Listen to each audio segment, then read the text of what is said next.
akan sebelum saya mengobservasi rekan sejawat saya, yaitu Ibu Arifah Nurjana selaku guru sejarah di SMA 1 Ketapang. Silakan perkenalkan diri dulu. Ya, perkenalkan, nama saya Arifah Nurjana. Saya merupakan guru sejarah di SMA Negeri 1 Ketapang. Tujuan dari observasi pada tugas ini untuk mempraktekkan supervisi akademik dengan pengetahuan saya selama belajar modul 2.3. Nah, kali ini saya melakukan pra-observasi bersama Ibu Arifah Nurjana. Kita mulai ya Bu ya. Oke Bu. Kita nanti akan mengajar kelas berapa? Saya akan mengajar kelas 11 fase 6 teknologi. Fase 6 teknologi. Pada jam ke-5, 6, jam 10. jam 10. Iya. Tujuan dari pembelajaran yang ingin dicapai nanti? Tujuan pembelajaran yang saya capai yaitu peserta didik mampu aktif dan kreatif dalam mempelajari materi tokoh-tokoh penjelajah samudra. Karena sebelumnya sudah mempelajari materi tentang hutan dan pelayaran Indonesia. Untuk area pengembangan yang ingin Ibu capai? Area pengembangan yang saya capai itu siswa itu mampu memahami bagaimana tokoh-tokoh penjelajah samudra, kan banyak itu dari Spanyol, Inggris dan lain. Terus ingin atau menganalisis, siswa itu bisa menganalisis rute pelayaran tokoh yang dilalui ke Asia, itu bagaimana untuk mencapai Asia. Terus nanti proyeknya itu siswa bisa menggunakan Canva. Iya. Kemudian untuk strategi pengembangannya? Ya pastinya saya menggunakan KSE ya Bu, karena KSE itu bisa membantu saya dalam pembelajaran yang mana siswa nanti bisa kondusif dalam pembelajaran. Terus juga menggunakan berdiferensiasi baik dari konten, proses dan produk. Kalau dari segi prosesnya, kira-kira nanti apa yang akan Ibu terapkan? Prosesnya nanti itu kelompokan, terus diskusi kelompok. Nanti diskusi kelompoknya menggunakan yang saya sebutkan tadi itu langsung sama produknya. Satu paket gitu langsung Bu. Jadi produknya sampean menampilkan LKPD, dari sampean, kemudian anak-anak produknya membuat Canva masing-masing. Untuk presentasinya ya? Iya, presentasinya. Untuk kontennya? Nanti saya menggunakan video sama juga ada presentasi berupa Canva dan foto-foto. Biasanya kan kok sejarah itu Bu ya, kalau nggak ada fotonya nanti kurang seru gitu. Jadi saya kasih foto-foto yang menarik gitu, videonya juga yang menarik, yang enak nanti belajar saya tidak ngantuk. Sepertinya nanti akan seru observasi. Iya. Kemudian untuk harapan setelah observasi ini apa? Harapannya anak-anak itu bisa mengetahui bagaimana rute penjelajah samudra dan tokoh-tokohnya, serta bisa menerapkan juga dengan menggunakan aplikasi tadi dan bisa menganalisis dalam kehidupan sehari-hari. Terima kasih banyak Rifan. Kita nanti tunggu pas observasi. Siap.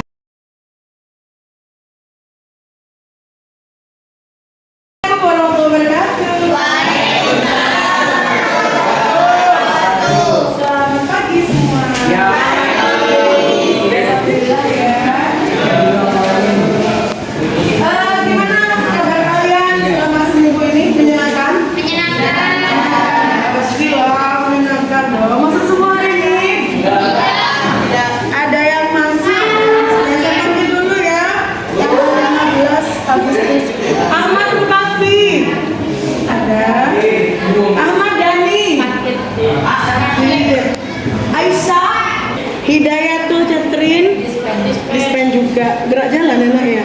Hidayatul Hasanah, Irfan, Junaida, ada Lukna, Lukna, Miftahul Huda, sakit apa minggu kemarin sakit? Oh memang lama itu ya. Dokter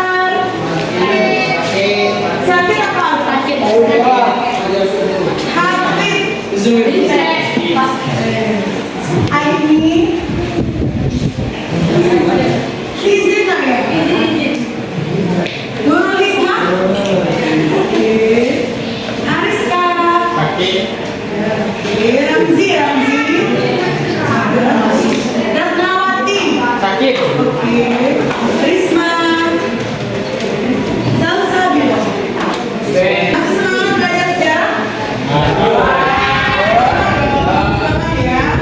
Sebelum mulai pembelajaran sejarah, kita refleksi dulu ya. Relax dulu. Kalian pernah tahu tepuk semangat? Tepuk semangat. Kalau ini ya, tepuk semangat. Semangat. Semangat gitu tadi ya. Semangat ya. Oke? Kalian bilang tepuk semangat. Tepuk semangat. 1, 2, 3. Tepuk semangat.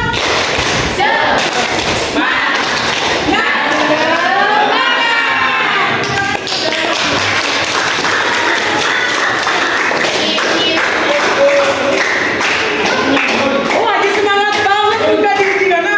Bagus. Nah, kita hari ini akan melanjutkan materi sebelumnya apa namanya?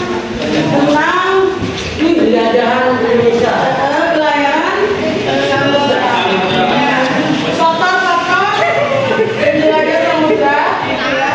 Nah, kemarin kenapa kok bumi itu bulat? Apa hubungannya dengan kenapa ada kabut sudah? Sekarang sudah berkelompok semua. Nah, hari ini kita akan melanjutkan materi sebelumnya. Nah, ya, tahu nggak kalau lihat ini pasti kalian tahu dong. Layar ya. Ya, tahu ya ini. Oke, kita hari ini akan belajar tentang tokoh-tokoh penjajah samudra. Nah, kalian pernah memikir nggak kalau dari mana negara mana saja tokoh-tokoh penjajah samudra yang kalian tahu? Dari Jepang. Ya, belum tepat lagi ya. Dari Belanda. Dari Belanda lagi. Terus Portugis, Eropa, Jepang masuk Asia. Yunani, Bu. Yunani, Spanyol, Amerika lagi, India. Ada VOC, ada komisi. Jadi yang pertama itu kita nanti akan bahas pelayanan itu bagus semua.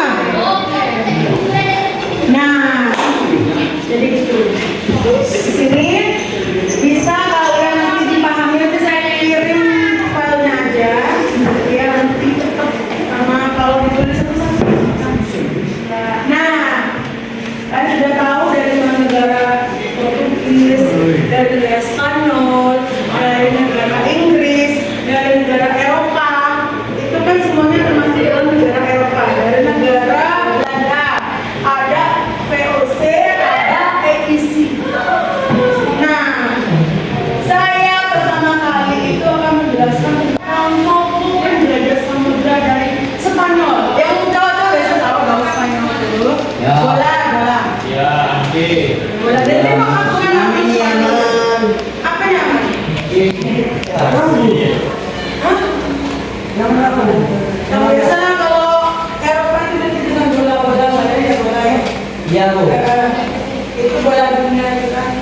Ya masih. Iya, Bu. Bukan. Leonardo itu kan itu namanya bahasa tokoh penjajah samudra dari Spanyol. Pernah nyampe ke Spanyol?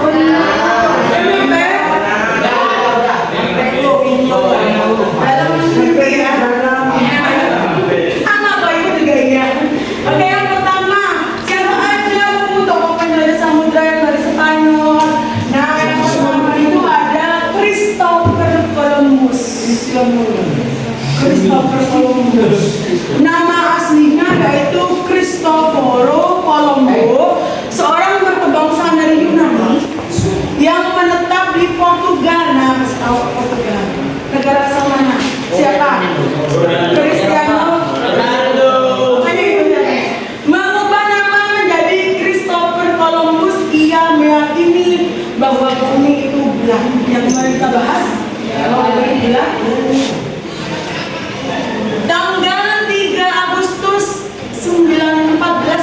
kedua, atas biaya Raja Spanyol, Columbus berlayar menyeberangi lautan Atlantik ke arah barat menggunakan 3 buah kapal, yaitu Santa Maria, Nina, sama Pinta.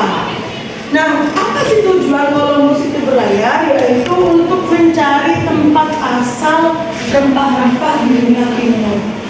Cara Columbus dari Yunani, kenapa berlayar mengikuti bendera Spanyol? Karena si Columbus ini dibiayai oleh Raja Spanyol. Oh, di sini paham? Tujuannya ngapain aja? Paham? Mencari tempat asal rempah. Karena apa kalau dicari langsung? Karena kemarin kan di blokade, yang di blokade itu apa? Kemarin konstan. Ingat dong, harus ingat lah. Ya.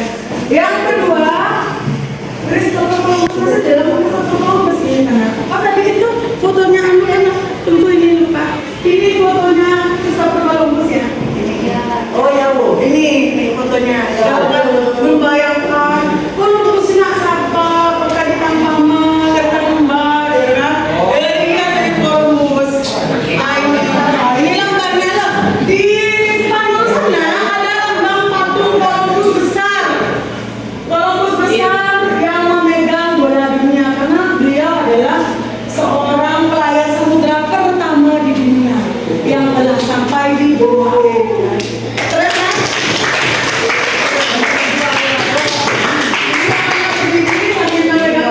Ini dijadikan monumen di Spanyol karena keberhasilan dia. Ini fotonya karena seperti itu ya.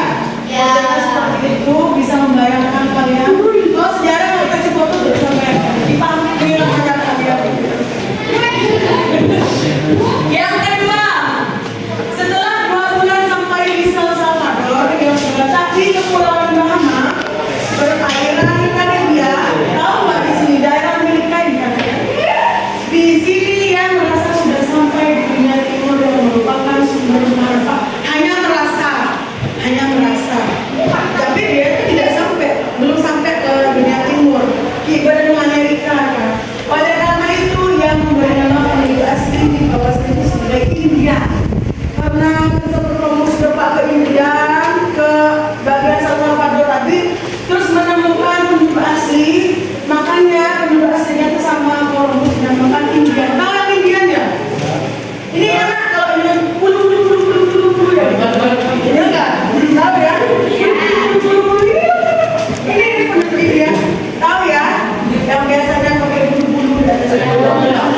Yang jangan ya, jangan pakai bulu-bulu pakai bulu-bulu di sini. Ini namanya bulu-bulu gitu ya. Jadi namanya ini. Makanya nih Columbus karena Columbus ini nemu pulau sebagai orangnya yang biasa seperti ini namanya dinamakan India karena dia merasa di Kepulauan Bahama itu sebagai India yang sebelah timur. Tapi dia belum nyampe ke depan. Nah kalau kalian nanti kita nonton juga, kalau kalian tahu biasanya di film-film itu India pasti tahu. Yang ketiga ini, nah karena di situ di Pulau Bahamas di daerah Amerika, ini sebenarnya kalian pernah tahu nggak Amerika sekarang menjadi negara adidaya dikuasa. Itu sebenarnya namanya diberikan nama oleh Columbus memberikan nama itu. Jadi kalau menurut Pak Amerika itu biasa berenang ternyata Columbus. Jadi gitu sejarahnya ya. Jadi setiap tempat itu kadang dinamai oleh penemunya itu. Nama Amerika diambil nama seorang ahli botani yang ikut dalam ekspedisi Columbus yaitu Amerigo Vespucci. Dia Amerigo Vespucci orang Columbus kan ada 3, Santa Maria, Nina sama apa tadi? Pinta. Nah, salah satu awak kapalnya itu dia membawa Amerigo. Tapi di Columbus nama pulau ini benua Amerika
si Columbus ini sudah menemukan apa pertama? Menemukan orang Indian. Yang kedua benua yang bernama Amerika. Nah, keberhasilan Columbus menemukan benua Amerika disusul oleh para pelaut Spanyol lain seperti Cortes dan Pizarro.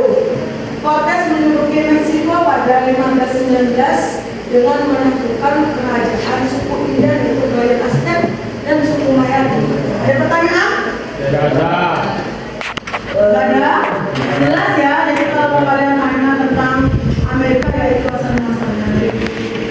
Dan suku India itu merupakan suku asli di benua Amerika. Kita nonton dulu filmnya. Nonton ini film Columbus Overdrive. Ini masih trailernya karena kalau fullnya itu berjam-jam. Tunggu. Dari tadi materi saya, kalau misalnya belum jelas, silakan kalian ditahan. Belum jelas apa jelas? Jelas. Selanjutnya, jelas ya? Iya.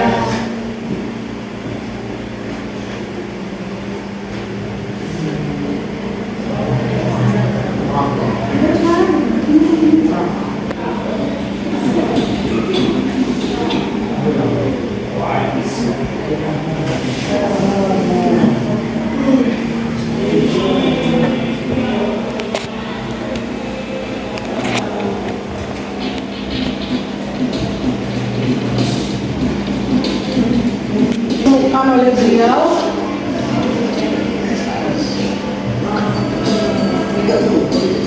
ini ya kakaknya Lamina sama Santa Maria dan Sita.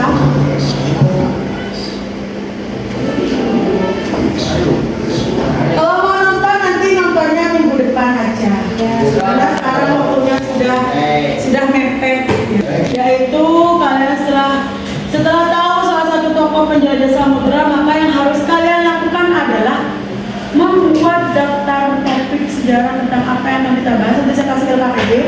Yang kedua, buat beberapa kelompok dalam satu kelompok minimal terdiri dari 5 orang. Sudah bentuk kelompok kan ya? Yang ketiga, silakan kalian diskusikan kelompok menjawab soal LKPD. Yang terakhir, presentasikan hasil dari diskusi kelompok. Nah, ini LKPD-nya, karena silakan nanti didiskusikan LKPD-nya. Kelihatan enggak ya? Kelihatan kan ya? Enggak kelihatan ya?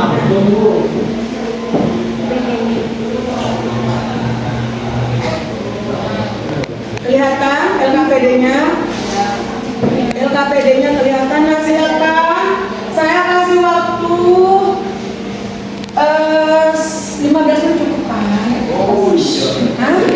Pakai LKPD-nya di jawaban Canva, dijawab dengan Canva. Kan bawa HP semua. Pakai template, terserah template. Nah, LKPD-nya ini nama ya. Tujuan pembelajaran saya itu kalian dapat berpikir kritis dan aktif dalam menjelaskan tokoh penjelajah samudera. Jadi saya harap semua anggota kelompok, baik ketua kelompok maupun anggota kelompok aktif. Yang tidak kerja harus menulis. Iya Ibu. Yang kedua, kerjakan hasil diskusi kelompok dengan menggunakan desain Canva. Yang ketiga, presentasikan ke depan kelas. Nah, yang dijawab apa sudah dicari Bu? Yang pertama, analisis tokoh penjelajah samudera. Ferdinand Magellan dari Spanyol. Yang kedua, tentang analisis tokoh penjelajah samudera Bartolomeu Dias dari Portugis. Yang ketiga, analisis tokoh penjelajah samudera Vasco da Gama dari Portugis. Yang keempat, analisis tokoh penjelajah samudera Alfonso de Albuquerque dari Portugis. Jadi kalian hanya membuat seperti yang Ibu buat tadi. Misalnya, Ferdinand Magellan itu menemukan benua apa? Dia sampai di mana? Apa yang ditemukan sampai mana? Karena tokoh penjelajah samudera itu tidak semua sampai ke Asia kan nanti. Itu ada yang tidak sampai di mana sampai di Amerika, nanti dilanjutkan lagi dan dilanjutkan lagi oleh penjelajah samudera yang lain. Ya, silakan dikerjakan. Saya kasih waktu 15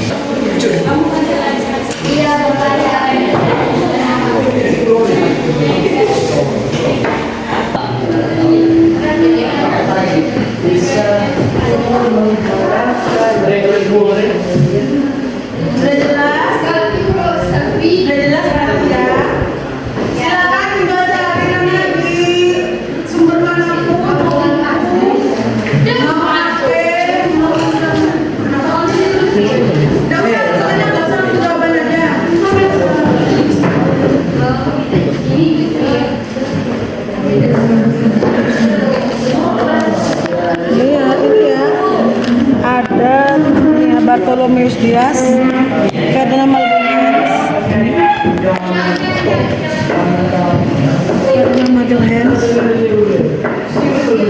Ini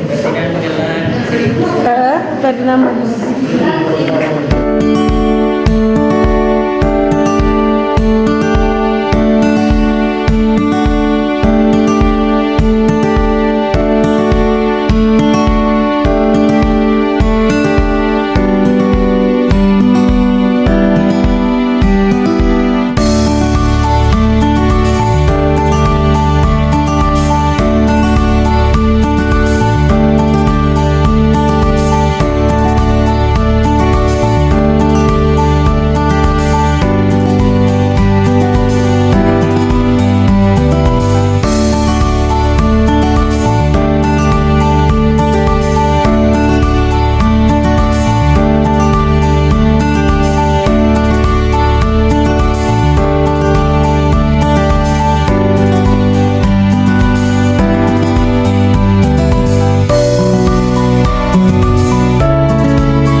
Perkenalkan nama saya Dania Suryadi.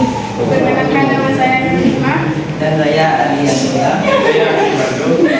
Di sini kami akan mempresentasikan tentang tokoh-tokoh penjelajahan samudera. Yang pertama Yaitu Ferdinand Magellan. Ferdinand Magellan adalah seorang penjelajah Portugis yang terkenal. Meskipun ia memimpin ekspedisi di bawah bendera Spanyol, Magellan memainkan peran penting dalam era penjelajahan samudera yang membuka jalur baru untuk perdagangan dan interaksi antar bangsa di seluruh dunia.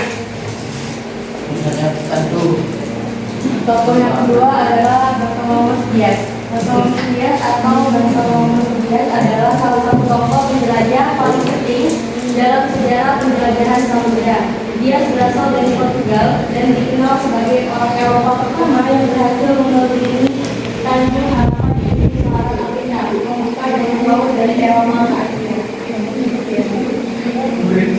Dan yang ketiga, Vasco da Gama. Vasco da Gama pada masa itu yang pada 60 atau 1969 adalah dalam satu penjelajahan paling terkenal dalam sejarah eksplorasi maritim.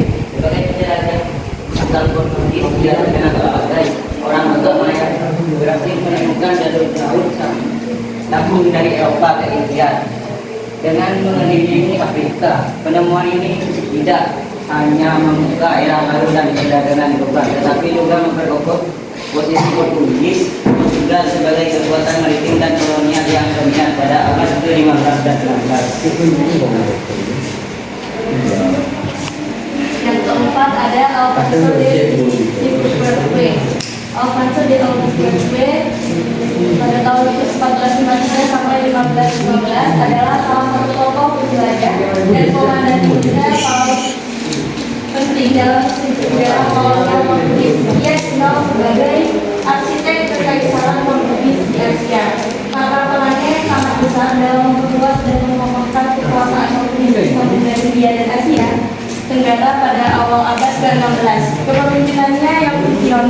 dan strateginya yang tegas menjadikannya salah satu figur paling berpengaruh dalam era penjelajahan maritim. Ada yang mau bertanya? Silakan yang mau bertanya.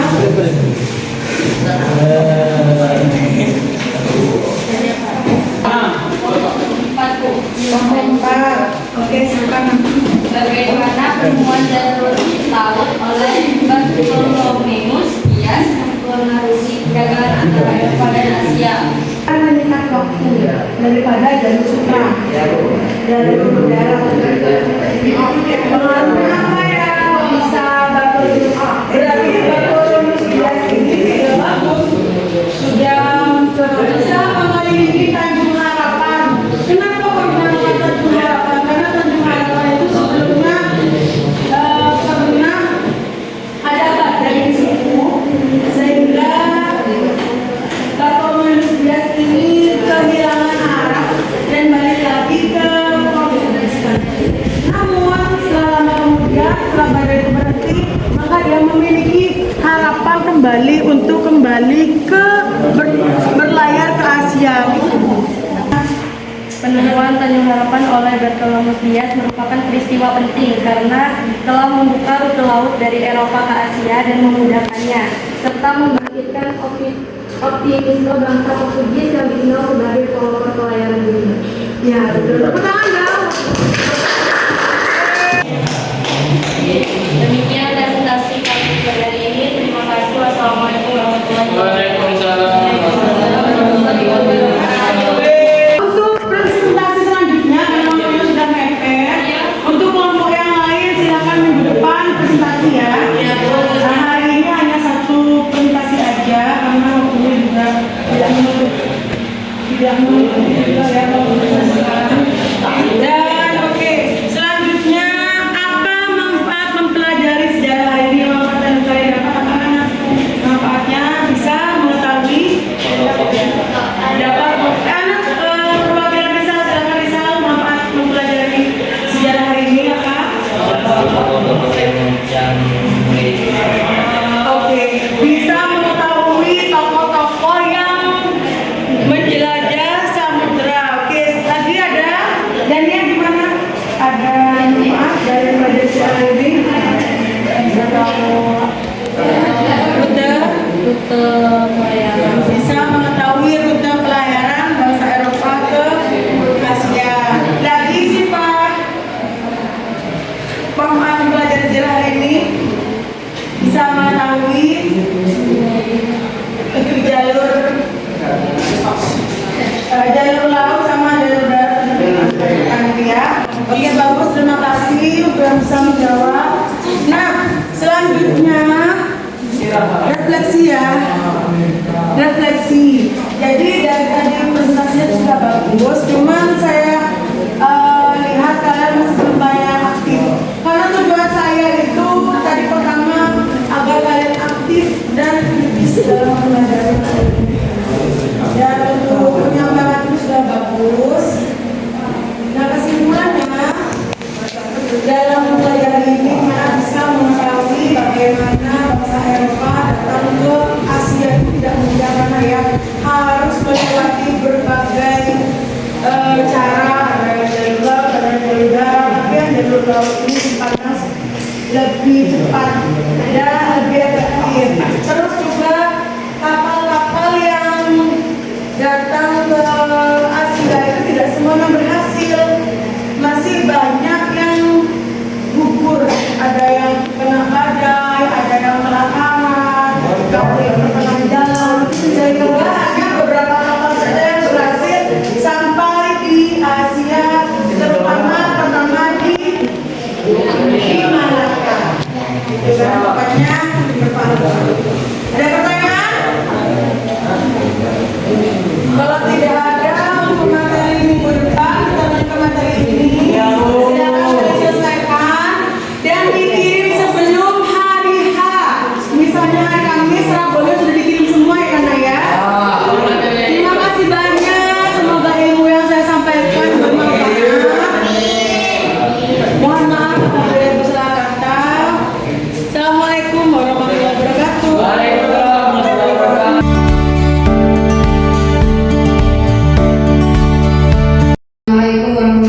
wabarakatuh, Warifah. Waalaikumsalam warahmatullahi wabarakatuh.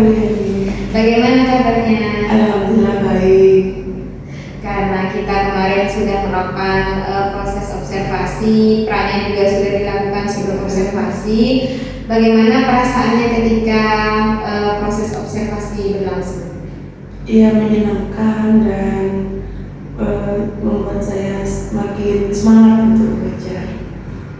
Selalu ya, sampai itu memang memberikan energi positif pada anak-anak. Alhamdulillah, karena itu merupakan satu alasan untuk saya terus mengembangkan diri juga. Dan setiap ketemu anak saya senang gitu. Kemarin tujuan pembelajarannya apa, Bu?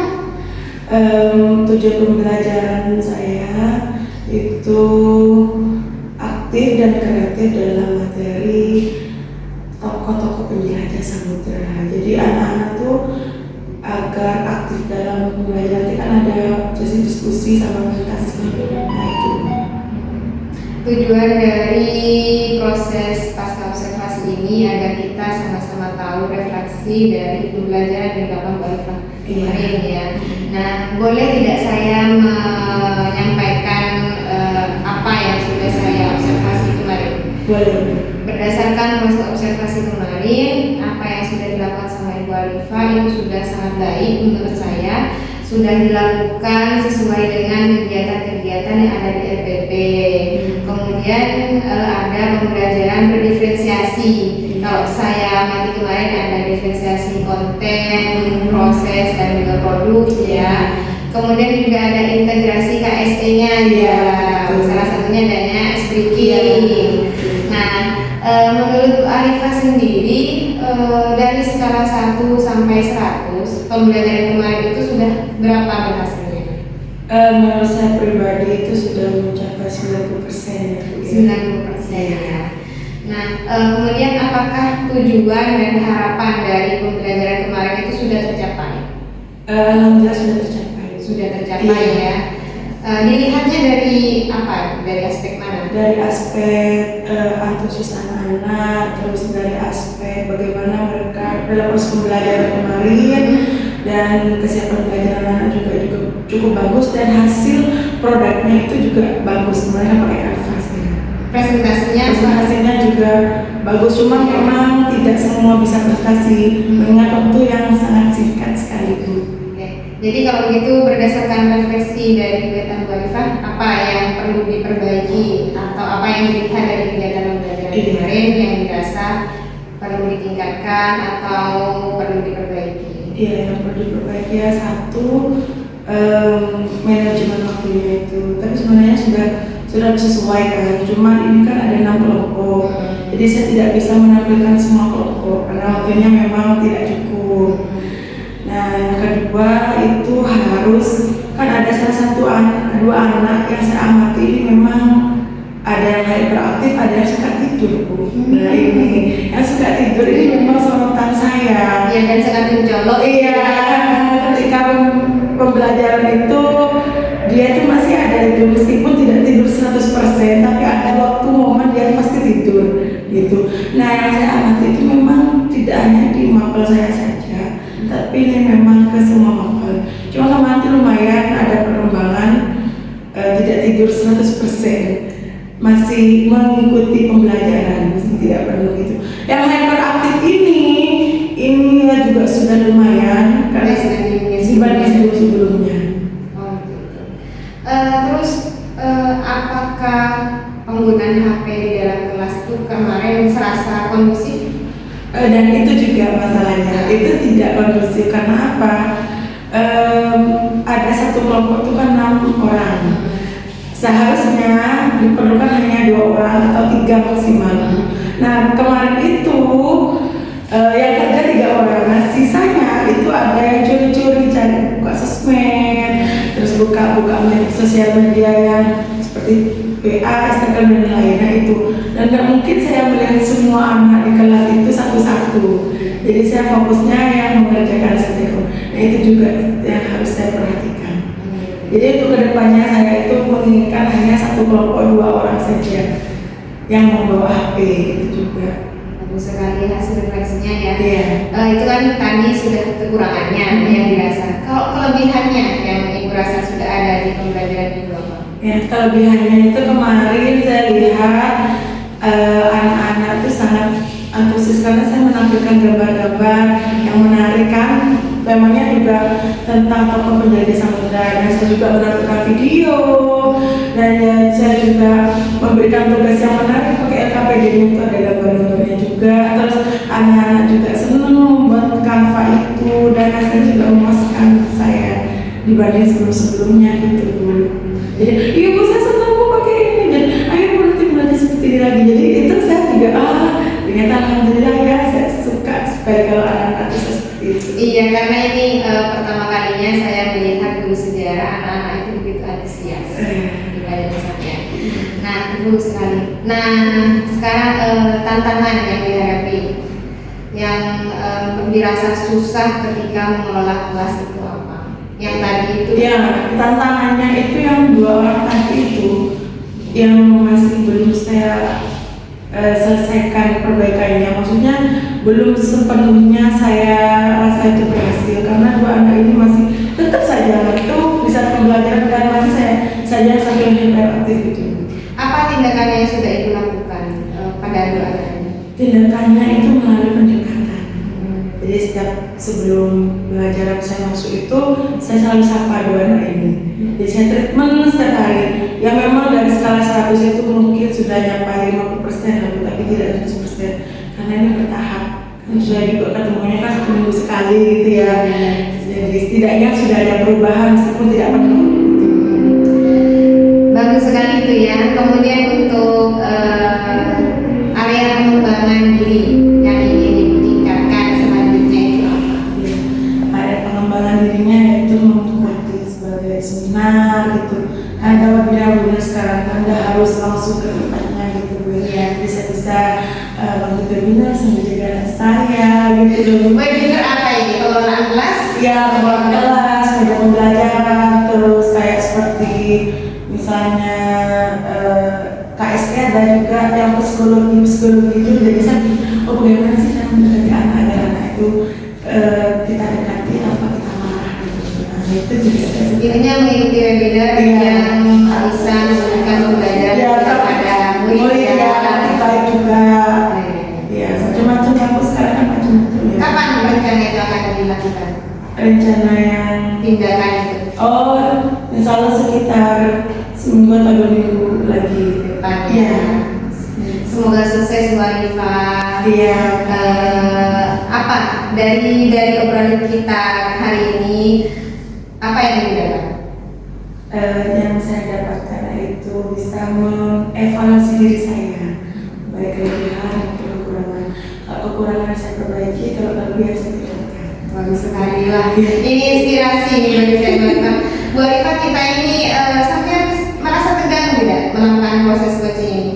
Tidak, alhamdulillah tidak. Iya, karena jangan sampai beranggapan bahwa saya sedang lebih tinggi dari sampai tidak ya, karena kita hanya rekan sejawat yang saling ingin merefleksi diri Iya, gitu, dan meningkatkan dirinya. Iya. Terima kasih banyak Bu Arifah.